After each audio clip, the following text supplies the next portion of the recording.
안녕하세요. 김태훈의 현명한 투자자 방송 시작하겠습니다.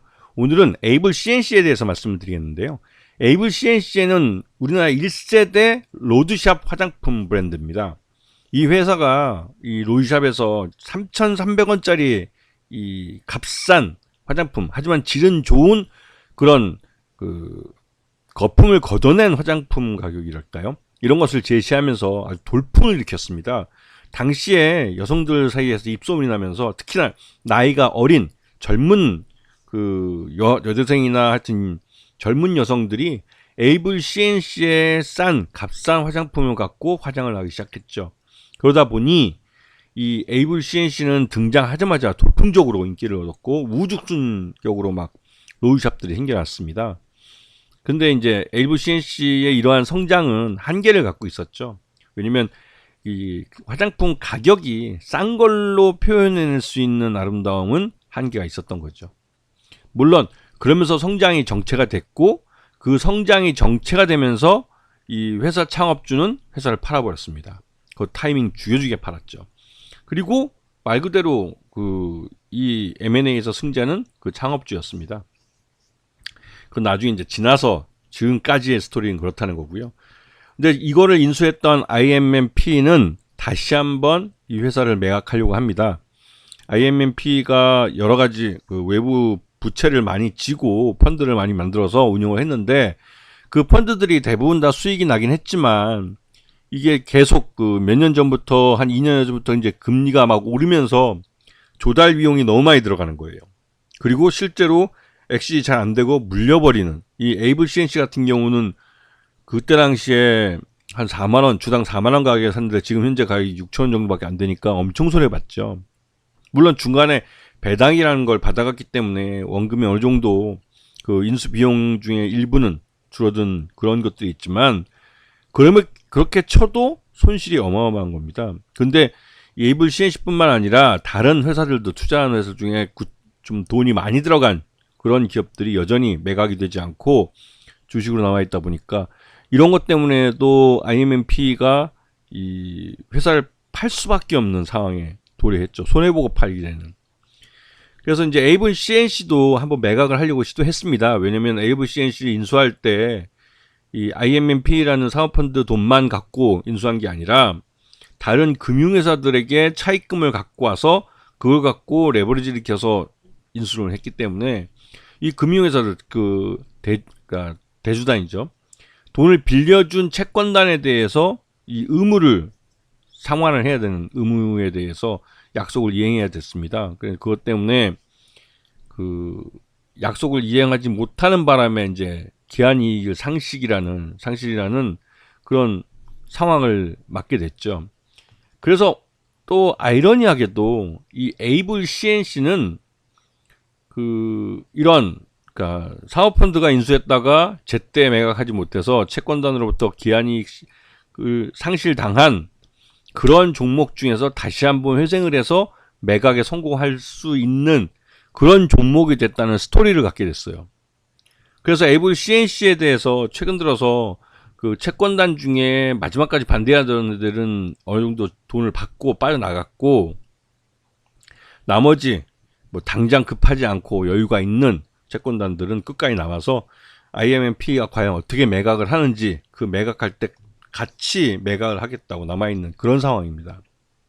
그래서 최근 들어서도 이게 6개월에 한 번씩 이 조회 공시가 들어가게 돼 있어요. 그 공시가 나오면 그때 변동사항이 있으면 그 공시문에 그러한 내용들이 나오게 돼 있죠. 자, 그런데 IMMP가 이걸 인수하고 나서 직후에 코로나 위기가 왔습니다. 코로나 팬데믹 위기가 나오면서 이 여성들이 화장을 한 1년 동안 쉬었죠. 쉬는 바람에 이 에이블 CNC 실적은 아주 적자가 아주 대규모로 발생했습니다.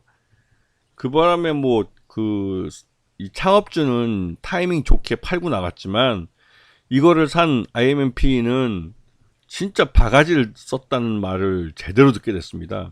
그래서 실적도 아주 그냥 꼬꾸라박아졌고 그 이후에 최근 들어서 이제 이 엔데믹으로 전환이 되면서 매출액도 그렇고 영업이익도 그렇고 다시 증가 추세로 돌아서는 모습입니다. 최근 들어서 에이블 CNC는 2022년과 2023년 이 양년도에 계속 영업이익도, 그러니까 매출 외형도 늘고 영업이익도 늘어나는 구조를 나타냈어요. 그래서 요번에 2023년 그 매출을 보시면 전년보다 10% 정도 매출 외형이 성장을 했고 영업이익은 14%, 당기순이익은 무려 472%나 급증을 했습니다. 근데 이렇게 매출 외형도 그렇고 영업이익이 증가할 수 있었던 이유는 국내보다는 해외 시장 쪽이 있죠. 국내는 여성들이 이 에이블 CNC라는 미샤라는 브랜드, 이 에이블 CNC가 갖고 있는 브랜드가 미샤라는 브랜드인데 그 미샤에 대해서 그 요즘 젊은 친구들은 잘 모르는 것 같아요. 근데 물론 그 여전히 값싸게는 만들지만 옛날처럼 이렇게 막 싸게 할 수는 없죠. 왜냐면 이게 그 인플레이션도 많이 올랐고 그러다 보니 원재료들이 오르고 또 특히 중국과의 관계가 안 좋다 보니까 중국에서 값싼 원재료들을 수입해서 화장품을 만드는 것도 한계가 있습니다. 그러다 보니 미샤의 브랜드, 미샤 브랜드의 화장품들도 가격이 좀 일부 다 오를 수밖에 없는 상황이죠. 그러다 보니 소비 자체가 전반적으로 좀 줄고 있는 상황입니다. 국내에선. 하지만 해외는 다르죠. K-뷰티라는 게 K-컨텐츠, 영화, 드라마, 무슨 이런 그 우리나라 이제 드라마나 영화나 또 K-팝 가수들을 통해서 해외 K-브랜드에 대한 이 뭐랄까요?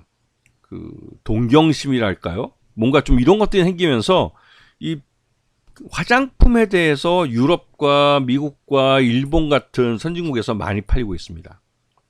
그러다 보니 해외 매출 신장률이 거의 뭐 두 자릿수예요. 이건 대단한 거죠. 우리나라보다 인구도 많고 또 소비 여력도 높은 그런 선진국들에서 이 매출 성장률이 이렇게 높게 나온다는 건 앞으로의 미래 성장성에 대해서 굉장히 긍정적으로 볼 수 있는 요인이 되는 겁니다. 그래서 이 에이블 CNC의 매출이나 이런 부분이 해외에서만 급하게 늘어나고 있고 매출도 그렇고 영업이익도 두 자릿수로 나타나고 있는 건 굉장히 양호하고 아주 긍정적인 신호로 갈 수가 있습니다. 그런데 이 그 에이블 CNC의 최대주 보면 리앤바이라는 이제 사모펀드인데 이 회사가 그 페이퍼 컴퍼니이고 또 이거를 그 갖고 있는 최대주가 비너스2 유한회사라는 거고 그 비너스2 유한회사에 투자해준 최대 출자자가 IMM 로드골즈 3호 사모펀드입니다. 좀 복잡하죠. 요즘은 이렇게 인수자, 그러니까 사모펀드가 어떤 회사를 인수하기 위해서 중간에 페이퍼 컴퍼니를 세우는 경우가 많습니다. 이거는 그 IM 로즈라는 IMMP라는 그 사모펀드뿐만 아니라 제3의 투자자들을 끼어들어서, 그러니까 투자자들이 들어올 수 있게 만들어주기 위해서 새로 그 사모펀드를 새로 만드는 거죠. M&A형 그 인수 사모펀드를 만드는 겁니다. 자, 그리고 하여튼간에 이제 미샤는 두 번째 이제 매각을 하게 되는데 첫 번째 매각은 2017년도에 창업주가 판 건데 그때는 주당 43,636원에 약 4천억 원의 가격에 그 경영권이 그러니까 매도가 됐고 2023년 작년부터 이제 추진하는 것은 인수금융 쪽에서 이제 만기가 도래하는 것 때문에 채권단 중에 이거를 이제 행사하려고 하는 쪽에서 이제 매각을 요구하고 있는 거죠. 그래서 IMMP가 이걸 매각하려고 그러는데 쉽지는 않고 있습니다. 쉽지는 않고 그런데 최근 들어서 이 에이블 CNC가 이제 보시면 중간 배당을 실시하고 해서 그 채권단을 좀 안심시키고 채권단 중에 좀 더 기다릴 쪽은 기다리고 도저히 안 되겠다 싶은 데는 그 바이아웃 시켜주고 아예 그냥 채권단에서 내보내버리는 그런 식으로 해서 새로운 매각 기회를 잡았습니다. 그 사이에 주가는 계속 흘러내려가지고 6,000원대까지 흘러내렸지만 이 에이블 CNC의 지난해 실적 기준으로 적정 주가는 9,500원 정도 됩니다. 그러니까 확실히 저평가되어 있는 구간으로 들어간 거고 이 저평가된 구간으로 들어간 가장 큰 이유는 국내 경기 침체입니다. 그리고 예전 같으면 명동이나 이런 데 로드샵이 있기 때문에 이 중국에서 관광객들이 많이 들어오고 하면 그들이 소비하는 게 많기 때문에 그런 부분 때문에도 에이블 CNC의 실적이 내수 실적이 좀 괜찮았어요. 하지만 요즘은 그런 부분 중국인 단체 관광객도 많이 줄어들고 그런 명동에서 로드샵에서 이제 쇼핑을 하는 중국인들도 많이 줄어들기 때문에 실질적으로 중국인 관광객들이 이 에이블 CNC의 매출액에 도움이 되는 거는 아직까지는 뭐 거기가 갸우뚱하는 수준입니다. 하지만 그 외에 동남아나 또 일본도 우리나라 좀 다시 좀 늘어나고 있는 것 같고요. 근데 그런 사람들이 대부분 명동을 하나의 그 관광지로서 꼭 거쳐가는 곳으로 여기기 때문에 그 명동에 있는 이런 그 로드샵들에서 이제 굉장히 미샤 브랜드의 화장품들이 많이 팔리고 있는 거죠. 그리고 앞에서 잠깐 말씀드렸지만 중간 배당을 실시함으로 해서 채권단 중에 동의하지 않는 채권단들은 이 그 중간 배당이나 이런 것들을 받고 뭐 받으면서 더 기다릴래 아니면 여기서 바이아웃 내가 일부 네 주분을 사줄 테니까 그걸 제시하는 헐값에 지금 팔고 나갈래 그냥 정리하고 그거라도 받고 나갈래 뭐 이런 식으로 해서 채권단들을 정리를 했다고 합니다. 그래서 에이블 CNC는 요번에 제대로 주가를 한번 더 땡기고 주가를 끌어올려야 여기 앞에서 말씀드렸지만 지금 43,636원에 IMM PE가 샀기 때문에 약 4천억 정도의 비용이 들어갔고 자기 자금 3천억에 그 1천억 정도는 지금 채권단에게 돈을 빌린 돈입니다. 그래서 이 1천억 정도 되는 채권단을 내보내야 되기 때문에 이 에이블 CNC는 향후 이제 주가를 끌어오는데 특히나 국내 경기가 안 좋아서 그런 것 때문에 에이블 CNC의 주가에 발목을 잡고 있는데 뚜껑을 열어보니 해외에서 특히 미국과 일본 같은 그 K-팝이나 K-드라마나 K-컬처에 대해서 관심을 갖는 젊은 애들이 많이 있는 그런 나라들에서 이 에이블 CNC의 그 화장품 이 미샤 브랜드가 잘 나가는 겁니다. 지금 잘 나가기 때문에 에이블 CNC는 말 그대로 이런 해외 매출 때문에도 전체적인 기업 가치가 올라가게 생겼어요. 그리고 어느 순간에는 그 올라가는 그 기업 가치를 반영을 할 가능성이 큽니다. 그게 작년 실적이 기준으로 봤을 때 9,500원 정도 되기 때문에 지금 그 1분기 실적이나 이게 작년 실적과 큰 변동 없이 가게 된다면 반드시 주가는 실적을 반영할 수밖에 없어요.